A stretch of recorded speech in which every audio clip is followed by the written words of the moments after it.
د دې آیات مبارکه ولا تحسبن الذين يبخلون ولا يحسبن الذين يبخلون دواړه قرأتونه راغلي دي. یا ته ګمان مه کوه په دغه بخیلانو باندې چې د خدای دنیا ډیره ورکړې او دوی د خدای حق نه ادا کوي. دا ګمان مه کوه چې دا ډیروالی د دنیا د دوی دپاره خیر ده بلکې شر ده. دغه دنیا به د دوی د غاړې طوق ګرځي په ورځ د قیامت کې. یا ګمان دې نه کوي دی دا مالدار خلک دي دا ګمان نه کوي چې دا ډیره دنیا چې خدای پاک ورکړې او دوی زکات نه ادا کوي چې دا ډیروالی د دنیا د دوی دپاره خیر ده. نه خیر نه ده دا شر ده ځکه دغه دنیا د دوی د غاړې طوق ګرځي. اوس د طوق تفسیر کوي طوق څنګه ګرځي وایي د دوی د دنیا نه به یو زهرجن مار جوړ شي چې تور تور ټپې به په دا سر باندې موجود وي. دغه مار به د دوی د غړۍ نه تاو شي په ورځ د قیامت. کله به په دا یوه طرف سخوښتې باندې چیچي کله به په دا بل طرف باندې چیچي او دغه مال چې مار تر جوړ شوی دا مار به دته غږیږي دغه انسان ته زه د تا هغه مال یم د تا هغه دنیا وم چې ذخیره کړی دی وم د خدای حق د نه پکې ادا کوه. دغه دنیا د انسان دپاره خپله د غاړې طوق شو په ورځ د محشر چې دی چیچي. دغه روایت کې نور دا نه چې څومره وخت چیچي خو هغه نورو روایتو ته چې وګورو روایت کې راځي چې کوم انسان ته چې خدای پاک دنیا ورکړي او دی د دغه دنیا زکات نه ورکوي دغه انسان ته د دغه دنیا نه داسې ګاټې جوړ شي په اور د جهنم ګرم په دغه تیږې کېږدي چې ویلې کې پورې ورې سروی کې وسوځي. یو خواته د ولې بیخته کېږدي د دا بل تی په سر باندې راوځي 50,000 کاله به یې دا سزا وي. د قیامت ورځ 50,000 کاله ده. بل آیات کې راځي کوم انسان ته چې خدای پاک دنیا ورکړي او زکات یې نه ورکوي د د دنیا نه به تختې جوړې شي د اوسپنې په اور د جهنم به ګرمې وي فتکوا بها جباههم و جنوبهم و ظهورهم د مخ د طرف نه د ښي لوري نه د چپ لوري نه د شا د لوري نه څلور سره طرفو ته به داسې داغل کېږي په دا خپلو ګرمو شویو تختو چې د دنیا نه جمع دي. او کوم انسان چې ژوندی مال لري میږې وزې غویان اوښان چې زکات په فرض وي او دی نه پکې ادا کوي هغه په باب کې حدیث راغلی دی چې دی به پړ مخ پروت وي دی ده چې څومره دنیا مال و خدای پاک په ټول را ژوندي کړي او غټ غټ مزي مزي به وي په دغه انسان کې به غوبل یې کوي دی به پړ مخ ورته پروت وي دا مال به په ګرځي خو ښکرور به په ښکروم وایي او بې ښکرو والا به یې خولې په لګوي چې دا یو په تیریږي بیا به بل ری چې بل په تیریږي داسې ګرد چې اخرنی راځي هغه اولنی به بیا ورته راورسېږي 50,000 کاله به یې دا سزا وي. نو د هغو روایتو نه معلومیږي دا مار به 50,000 کاله دی چیچي. نو دا دنیا چې دا ده جمع کړې وه د دنیا دپاره ځان دپاره راحت سبب بله خو ټول راحت یې په دنیا کې که بل فرض کوي اول خو راحت شته نه ټول غم و پریشانۍ دي چې ویم 50 کاله 80 کاله خو سزا یې 50,000 کاله شوه. نو ځکه الله وی مته ګمان کوه ای مسکینه طالب او ملا او غریبه چې دا څه ښه ماړه خلک دي ما بې وسي ده خیر ګمان مه په کوه په دغه خلکو چې خدای ورکړی خو په دغه شرط چې زکات نه ورکوي. که دې ګورې دغه دنیا دواړه اړخه لري که د خیر دپاره استعمال شوه بیا یې تشبیه ورکړې ده د په روایتو کې د عود د لرګي سره. دا عود قیمتي خوشبویي ده کنکای بوتلې دا اوس ما ته هلته چې اخیستو په 600 ریال دغه قیمتي د دغه لرګي نه جوړیږي خو دغه لرګی چې په غرو کې پروت وي لکه د هندوستان په غرو کې ډیر ده وروست به شي ختم به شي خو څوک پیدا نشته راخیسته لیکن کله دې چې په اور واچوه دا ګوره دا خپله ختم شو خو دا مجلس ټول خوشبویه کړه پیدا یې ټولو ته ورسېده. نو دغه دنیا که د خدای د رضا دپاره استعمال شي بیا د عود غوندې حیثیت پیدا شو خوشبویي د دنیا او د آخرت ده کنی عذاب ده. کله تشبیه نبی علیه السلام د هغه ګند ګاټې سره ورکړی دغه یو قسم تور ګنګټې دي څو غوزاړی ورته ویي دا ګندګي جمع کوي په خوله او په لاسو کله د مخ لورې پورې وي کله یې په شا پورې وي غټ غاټ یې جوړ کړي خپل غار خولې ته یې ورسوي دی تر ننوځي هغه تر پاتې شي. د انسان یم ډېرې وخت ټول ګند شو تعلق د ګند سره شو چې مړ شو دی لاړه کفن ایله ایسي قبر ته د دې ټوله پاتې شو کله یې ګورې دغه ګندګي سره تشبیه کله یې د عود د لرګي سره تشبیه دا به بیا په دوم طرف ته مسلم شریف کې ان شاء الله العزیز موږ تاسو ښې خبرې پکې واورو دنیا دواړه اړخونه د خیر او د شر اب ان شاء الله نور بیا تفصیل الته کوو نو دغه خلک چې څوک د خدای پاک حق نه ادا کوي دا د په دغه باندې ګمان نه کوي چې دا دنیا د دوی لپاره خیر ده بلکې دا د دوی لپاره ضرر ده هلته 50,000 کاله سزا بیا خدای پاک په ورکوي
حضرت پیغمبر علیه السلام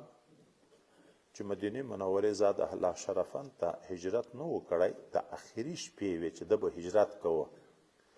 دلته په د علاقه د مدینه منورې کې د قومي ملکان نه وی چې موږ تاسو دستور د دیو قوم ملک وی چې مرشي بیا د په ځای کله په زوی پټکای کېږي دستاربندي د ملکی د دغه ځای نه دغه ثابته ده چې شته د دغه پخوانم و د حلقې خلک د عبد الله ابن ابي ابن سلول په مشري سره په اتفاق شو چې دته به دستاربندي ورکو د ملکی د مشري چې پیغمبر علی السلام راغی حضرت پیغمبر علی السلام راغی دا خوږ دین چې خلکو ولید ایمان راوړ عبد الله ابن ابي ابن سلول په شا پاتې شو ملکی د لاس نه مشري لاړه اوته نو حسد پیدا شو حضرت پیغمبر علیه السلام د یو صحابي چې د انصارو سردار د سعد ابن عباده رضی الله عنه پښتنې ته ورځي په خره سپور ده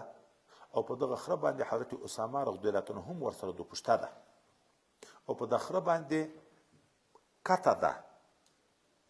قطفي فدکی ده په دغه باندې سپور ده وروان دي چې دغه ځای کې تیریږي چې ګډ وډ خلک مسلمان يهود او مشرکین ګډ وډ ناست په دغه کې د عبد الله ابن ابي ابن سلول هم ناسته د اسلام اظهار لا نه و کړی په خوله یې نه و کړی ایمان خو یې هسې نه ده راوړی خو په دغه وخته پورې په خوله اسلام اظهار نه و کړی پیغمبر علیه السلام چې راغی په خاوره مځکه کې چې حیوان روان وي د هغه د پښې سره ګرد راپورته کېږي خو د انسان د پښې سره هم راپورته کېږي دغه ګرد چې راغی په دغه مجلس ولګېدو د خبیث منافق چې هغه وخت کې ښکاره کافر و منافق نه ځکه دا کلمه خو یې وروسته ویلې د تکبر د وجې نه څادر راواخیسته سپنګمې یې پټې کړې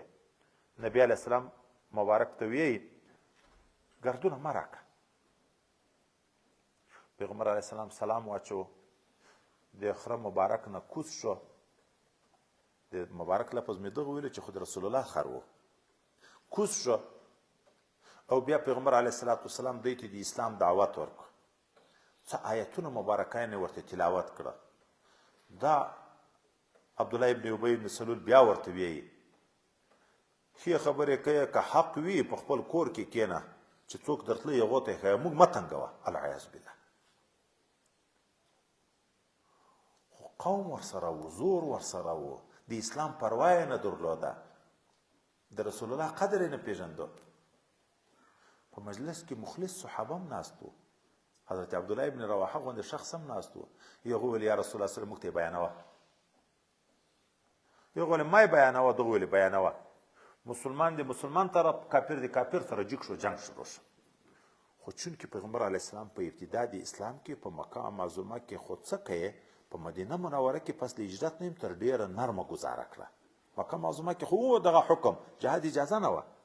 دلته هم د جهاد مشروعیت خو لا نه و راغلی پیغمبر علیه السلام کوشش دی بیرته کېنستل وکړو چې جنګ جوړ نه شي دا خلک یې کېنول چې دغه مجلس نه لاړ حضرت سعد ابن عباده رضی الله عنه ته هغه ته یې وویلې ته نه ګورې دا ابو حباب کنیه یې د ذکر کړه داسې داسې الفاظ یې وویلې حضرت پیغمبر علیه السلام ته حضرت سعد ابن عباده رضی الله عنه وویل چې یا رسول الله صلی الله علیه وسلم معافې کړه مخ ته وګرځوه چورت مه پکې ویه وجه یې دا ده چې دی دلته د تا د راتګ نه مخکې خلکو د قوم مشر مقرروه مشري د لاسه ووته ته خدای پاک راوستې حق راغی د ده مشري د لاس نه ووته ځکه دا بدبخت عمل کې پرېږده پیغمبر علیه السلام صحابه په داسې خلکو ذاتي کار نه درلود خو کله چې د بدر واقعه پیښه شوه د قریشو سرداران خدای پاک مردار کړه دی وډار شو په خپل منځ کې سره ویل چې دا کار خو مخ په ترقي لاړ در دې چې د خولې اسلام ښکاره کړو چې په موږ باندې څه کار ونه لري د زړه نه خو یې تر مرګه ایمان رانه وړ د خولې ایمان یې ظاهره دغه وخت کې بیا د بدر نه بعد د ښکاره کړو اوس په دغه ځای کې صرف یوه نکته دا ده چې د حسد منشه ذکر شوه دغه ځای ته چې د موږ پام وي د تصوف په کتابونو دغه اسرارو ته ډېر ګوري تا په یو علاقه کې مدرسه جوړه کړه د خپل جنس کې وغږېږو د خلکو ښه تعلق و در سره مدرسه کې ښه طالبان و خو په دا قوم کې په دا علاقه کې خدای پاک بل عالم را فارغ کړ هغه په خپل کلي کې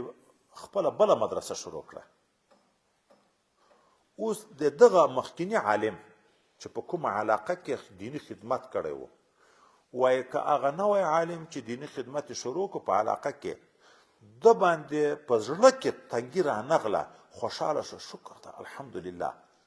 چې خدای پاک مې ذمهواري کمه کړه مخکې ټوله طالبان ما ته راتله وس مې نه رسېدو خو مجبور وم د مجبوریت بل ځای ونه د خدای نه ډارېدم په ځان مې تکلیف تېروه طالبان مې ډېرول اوس شکر د بله مدرسه هم پیدا شوه مخکې عوامو ټولو د ما نه مسلې پوښتنې کولې زه مجبوره وم جواب به مې ورکوه کتاب ګوره تکلیف په ما الحمدلله خدای پاک ښه عالم بل منطقې ته بل راوست ما مسؤلیت کم شو نو وایي معلومیږي چې دا تیر خدمتونه یې ټول د خدای د رضا دپاره دي او که نه چې بل عالم راغی په مدرسه یې بنا وکړه طالبان پیدا شوه قوم تعلق پیدا شو د ده زړه تنګ شو او په مجلس کې داسې ښه کار روان و مدرسې د خلکو ډېر ښه کاروان و. اوس ملا راغی داسې نه چې بیا په جنجال سره واوړو. خو اوله نه د دښمن په نظر کې وینیو ځکه په جنجال اوړې. معلومیږي چې دا تېر خدمتونه یو هم د خدای د رضا دپاره نه ده کړی. دغسې وایي یو ولي الله چې په یو علاقه کې ډېر مریدان دي، ډېر کشکش ته عزت ته هر څه ډېر برابر دي، خو دغه علاقه کې خدای پکې یو بل ولی الله راوست، یا په علاقه کې پیدا شو یا د بل طرف نه راغی. که دی په د په راتګ خوشحاله شو چې الحمدلله خدای پاک مې ښه معاون پیدا کړو په علاقه کې، نو دا تیر خدمتونه یې ټول د خدای د رضا دپاره دي. که نه چې اوس دغه د کومې خوا نه راپېښ شو، خو دا علاقه او ټول د ما مریدانو کومه سلسله وه، دا یې د کومې خوا دا تیر عمل یې د شکرانو دپاره دي، د روپیو دپاره دي، د خدای د رضا دپاره نه دي. یو مجاهد امیر ده، په یو علاقه کې جهاد کوي، ښه تکړه ده، ښه قربانۍ ورکوي، خو په علاقه کې بله دلګۍ پیدا شوه، ښه تکړه مجاهد پیدا شو، ښه ملګري پیدا شوه. که دی خوشحاله شو، شکر د دښمن ته بې ملګري ډېر شوه، اما مسؤلیت کم شو، نو دا تیر جهادونه یې د خدای د رضا دپاره کړي. او که نه خو داسې ښه کار روان و، اوس دا بل د کومه خوا نه راغی، دا تیر یې ټول د ځان دپاره کړي، د خدای د رضا دپاره یې نه یې کړي، خو عشرونه ده ټولول، دک خپل کار کې کوه، نور کارونه د ده و، دک خپل کار کوه، فیصلې ده کولې. دغسې په تنظیمو کې مشرانو ته پسې لاړ شئ، دغسې سلسله په سلسله ټول په دغه پورې دي. اسلام غواړم نارې ارې وایي، خو په خپله جامه کې غواړم چې چوکۍ به یې د ما، که نه د بل مخالف یم. دا به د خدای د رضا دپاره د جهاد.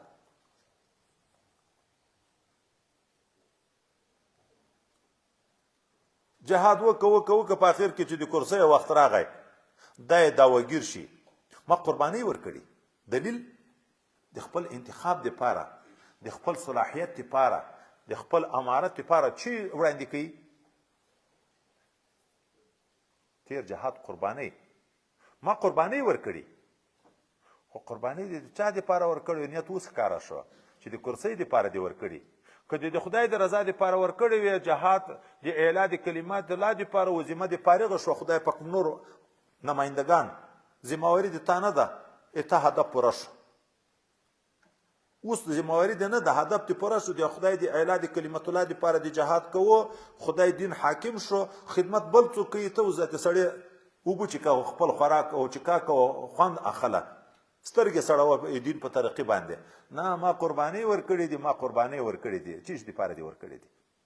دا ذاتي د خدای رضا نه ده. دا یو ډېره لویه خبر ده. موږ باید د نیکو خلکو سره حسد ونه کړو، د خپل جن سره حسد ونه کړو. ښه طالب پیدا شو، ښه عالم پیدا شو، ښه پیر پیدا شو، ښه مجاهد پیدا شو، ښه سیاسي لیډر او مشر راته پیدا شو، خو چې د دین په چوکاټ کې د موږ ښه سړی تر ځانه باید ترقي وغواړو.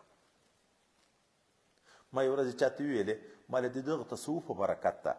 یقینا د خپل شاګرد په ترقي باید تر ځان سړی خوشحاله شي، د خپل مرید په ترقي لا خوشحاله شي، په ځان باندې باید بوج نشي چې د ما شاګرد وي او خدای پاک داسې عالم کې چې ما مثلا 100 نفرو ته خدمت کړی، دی 0 ته وکړي، هغه د ده د 0 نفرو په خدمت کې زه په ثواب کې ورشریک یم که نه یم ورشریک، نو ولې په ځان بوج کوم؟ خدای سعادت ځای د خوشحاله شي، باید شکر ده الحمدلله. واغس خلیفه مبارک چې موږ ته د سربندي کړه، ما ورته وژړل چې ما زه دا کار نشم کړی، زه کشر یم، هلته مې غټه مدرسه په غاړه کې ده، ډېر غټ کتابونه را سره دي، دغه بوج نشم برداشت کولی. ده لاته دا الفاظ ویلې، وایي ته مې استخاره وکړه، زه مې استخاره وکړم، که استخاره برابره وه، د موږ حضرت مبارک لاړو، روسیانو یې وړ، مشران